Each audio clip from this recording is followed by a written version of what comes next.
Hi listeners, I'm Mia Mesger, an admissions ambassador at Bucknell University. The only thing better than listening to the Admissions Insider podcast is visiting our campus in person. With campus visits offered 6 days a week, nearly all year round, there are plenty of opportunities to tour campus, attend a preview session, or even sit in on a real class. To schedule your visit today, head to bucknell.edu/plan-a-visit, and hopefully I'll see you on one of my tours soon.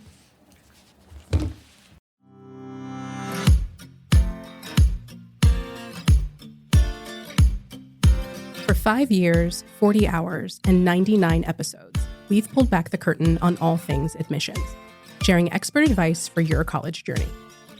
Today, we're celebrating our 100th episode of College Admissions Insider. I'm Becca Haupt-Aldridge from Bucknell University. And I'm Brooke Thames, also from Bucknell. And in this very special episode, we're tackling our biggest topic yet, the state and future of higher education. What better guest to invite than someone who's dedicated their career to championing lifelong learning? That person is John Bravman, who currently serves as the 17th president of Bucknell University. Welcome to the podcast. Thank you for the invitation. 2025 marks your 15th year serving as Bucknell's president, which is far beyond the tenure of an average university president. What makes Bucknell the place you've chosen to lead for so long? Well, I have, I think, an unusual path to Bucknell's presidency. I'm a first-generation college student, and so I had no real exposure to college and university life growing up. My parents were first-generation Americans. All four of my grandparents emigrated, but I'm the first one to go away to school. And I think I grew up in a family where it was expected that you would go to school, but there's obviously a big leap from that to being a university president. I've spent my entire adult life involved with college. I was a college student for 9 years as an undergraduate and a doctoral student. And I had the great good fortune of joining the faculty where I went to school at Stanford University in California, and ended up not only getting 3 degrees from Stanford, but joining the faculty and eventually becoming involved with various aspects of management of the university. And that prepared me. But I wasn't looking to change jobs. As is typical, Bucknell, when they came time to find their next president, hired a search firm. And somehow they found me, and I came to Bucknell after doing a good deal of research. I was very devoted to the mission of undergraduate education. And I came to understand a bit, at least, about what Bucknell was and is. And I thought this was an opportunity that was too good to give up. And so put my hat in a ring, and here I am. I'm not the type of person who's looking to advance career by hopping around. And so I think I've stayed at Bucknell because that's partly an expression of my personality, but it's also, I think, what Bucknell needed, a long-serving president. But I'm very privileged that I'm here now starting my 16th year. As you hinted at there, your time at Bucknell is really just the tip of the iceberg when it comes to your career in higher education. And I've heard you say that you've learned an invaluable amount from, quote, being in college for 50 years. So let's rewind to the start of that journey. Can you take us back to when you were applying to college? What made you want to pursue higher education in the first place? And what do you recall about the landscape then? Thank you for that. So there's probably too much to say there, but even though my parents did not have an opportunity to go to college, they wanted us to have opportunities that they did not have. In the end, my older brother and I went to college, and my younger sister chose not to. It was still very much that era. But we just kind of grew up with the notion that it's probably the thing to do. But I really didn't know what I was doing. It's hard to imagine today what life was like before the internet. So learning about college meant either reading about it in your high school library. We had a whole room dedicated to college catalogs. Or if you were lucky enough to meet someone and talk to someone. But college counselors did not tour the country, going to high schools and things like that. It was all very, very different. But the lesson actually I would like young people who might be listening to this to learn is I probably learned by far the most important lessons in my life through failure and learning to deal with that. If you were growing up as I was in the 60s and 70s on the East Coast and you were interested in science and engineering as I was and am, what did you want to do? You wanted to go to MIT, great school. And so that's where I was going to go to school, if you ask me. I also had a friend, however, in high school who took a trip to California. I'd never been west of New Jersey. And he came back with tales about the redwood trees and the Pacific Ocean and this place I never heard of called Stanford. Long story short, he desperately wanted to go to Stanford and did not get in, but I did. I wanted to go to MIT and did not get in, but he did.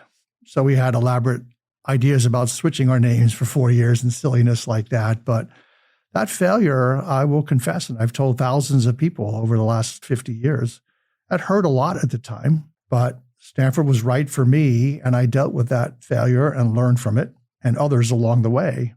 And I think I fell in love with life of the mind, with college life, being involved with the young people and helping them grow and develop. And so I ended up with a whole career in higher education. And September 18th, 1975 was my first day in college. And so that's 50 years ago now in a few months. And I've actually lived on a college campus 46 of the last 50 years. And so this is my life, but I'm so thankful that I ended up having a life in higher education.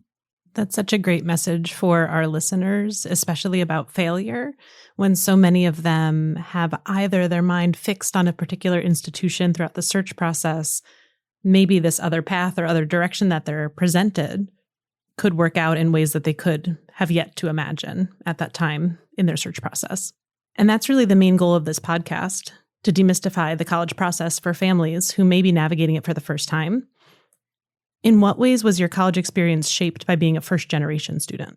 I would say it was shaped profoundly in that I had no framework or context of anyone I knew to talk about college. And as a result of that, I probably struggled a lot at times. And I say struggle because, again, I know for some students, it's just easy. I've long ago came to believe, however, if everything in life is easy, you're not trying hard enough. You're not aiming high enough. But I struggled in college. I did not study in high school at all. And I got 1 B in 4 years in 9th grade art.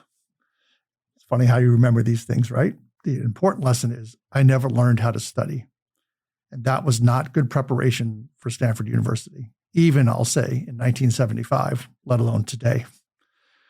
So I really struggled academically at Stanford and almost decided to leave school, almost was asked to leave school, if you know what that means. So again, I found myself, as with the rejection by MIT, of dealing with the fears and concerns around failure or struggle. And I tried to turn that into positive things, to become more resilient, to look at the options I had, to understand why I wasn't doing what I thought I would be doing, and to learn from that. And I'm not here to say I did that anything like perfectly, but in the end, I tried to take lessons from that. And here I am 50 years later as a great university's president. And in that process of trying and struggling and overcoming those challenges, at what point did that crystallize into a love for higher education and a desire to dedicate your life to it? Can you tell us a little bit more about your career path and leadership path through higher ed? Certainly. So it evolved over time, no surprise. So I was getting my undergraduate degree in materials science and engineering, which is not a field that's known as easily or well as, say, physics or chemistry. So I struggled and succeeded and struggled and succeeded. Along the way, I'd say the most important answer, partly to your good question, is I learned the value of mentorship. So I ended up, partly by happenstance, forming a great relationship with my undergraduate advisor. And he gave me lots of great advice along the way. But when I said to him, I think I'd like to stay for a master's degree, but there's no financial aid for master's programs. There is for undergrad and for doctoral programs, but my parents can't afford this. He said, I want you to apply to our doctoral program, our PhD program. And I remember saying something like, that's for really smart people. Like, I'm not doing so great here, but I love it here. Do you think there's really a chance? Well, he knew there was a chance because he ultimately asked me to be his doctoral student. I can tell you that same story in a different person 5 years later. At the end of my doctoral studies, my second advisor, who was in electrical engineering and an absolute giant in his field. I was talking to him about a new faculty line that was coming open in my department. I remember saying to him, his name is Jim Plummer, gee, I wonder who's going to get that job. He looked at me and he said, John, I want you to apply. And I said, Jim, that's crazy. I mean, Stanford professor, that's for brilliant people. That's not for me. I want you to apply. And so these two men who happened to be my advisors with whom I had wonderful mentoring relationship, they took a little chance and said, I really want you to do this. And I've never forgotten that, never. And I've always tried my best to be that role in the right way for both people I work with and for students that I advised.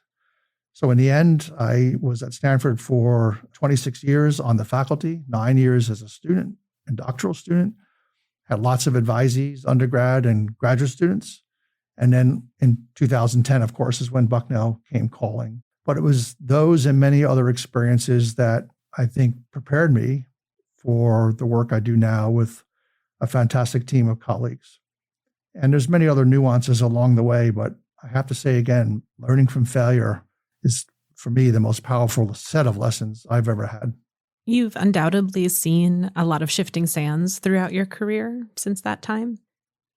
As university president, you've steered an entire institution through some of those changes. How would you say higher education has evolved since you've been at Bucknell?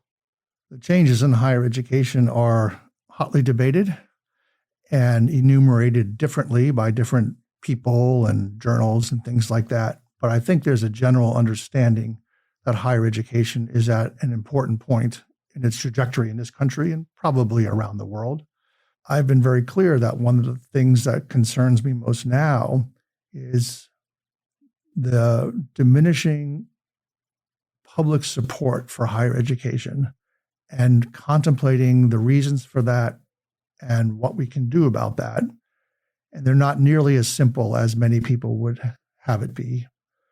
But there's clearly a sense that the cost of higher ed, the complexity of what we do, and the demands that we are expected to fulfill as an institution has grown to such an extent that it feels like you're constantly meeting many people's aspirations and goals and needs, and many others almost at the same time by default, leaving others behind.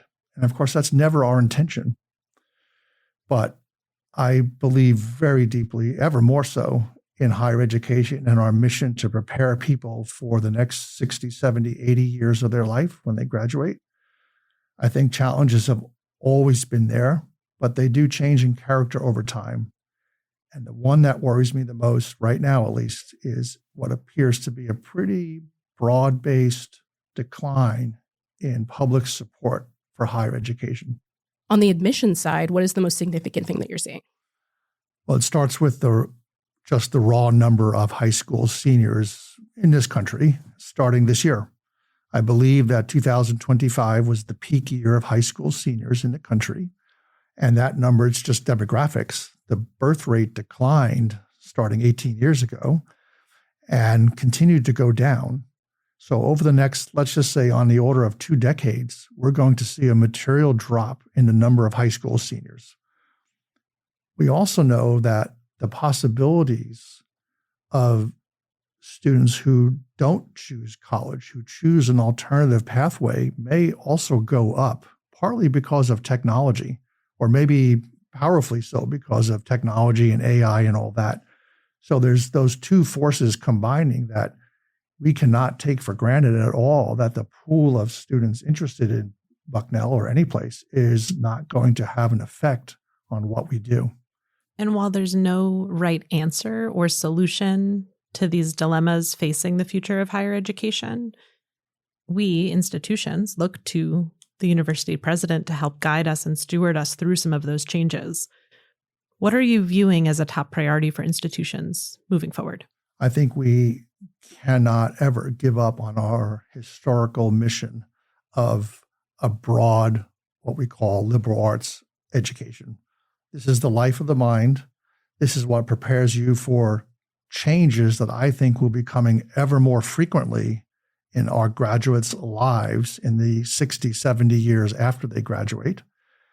That is a bedrock principle. At the same time, and knowing that that contributes to careers, I think we also have to be more intentional and acknowledging of what the marketplace expects us to do in terms of, let's call it career preparation. I very often say it's not about that first job, it's about a career, and it may be now about careers. And that actually speaks ultimately to the great strength of an undergraduate education that has breadth as well as depth in it. And that's what we seek to offer at Bucknell. There's no guarantees, there's no recipes. And so I think we need to help our students understand the secular changes in the world and how actually what we offer here is amongst the best preparations you can have for that changing world. And when it comes to Bucknell, not only weathering some of these shifts and transformations into the future, but succeeding and setting students up to succeed, how are you and other leaders across the university positioning Bucknell to tackle these head on? Well, in my university address, which was given just a week ago from when this is being recorded, I talked exactly about this. And I said, our job is not to survive. That's not a question, thankfully, for Bucknell. Our job is to thrive. And we will not thrive unless we help our students thrive in a changing world. And that, to me, is very compelling motivation for what we must do in terms of maintaining some things the way they are and changing other things.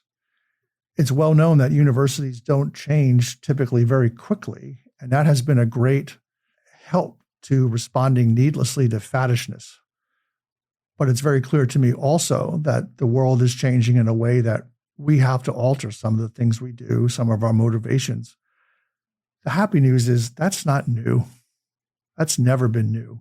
And so this is a variation on a theme, not a whole new direction for Bucknell. But we talk on campus a lot now about being nimble.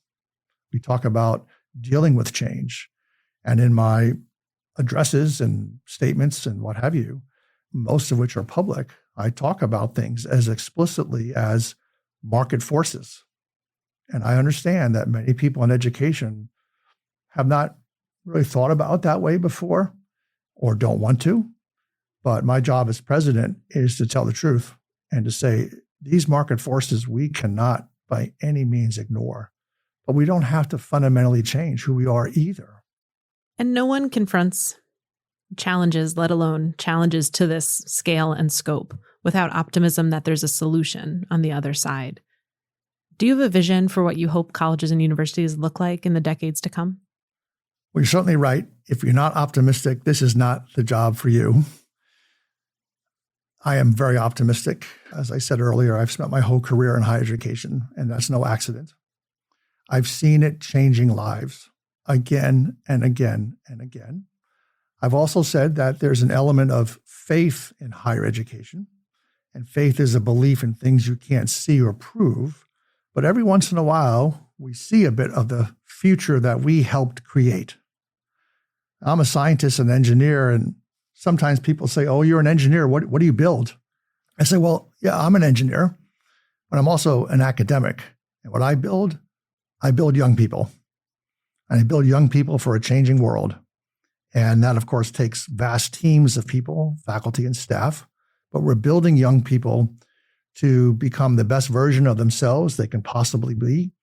A big part of college, especially a residential college, is it's discovering yourself, but also building yourself and confronting failure, confronting opportunity, and learning things that you couldn't possibly imagine.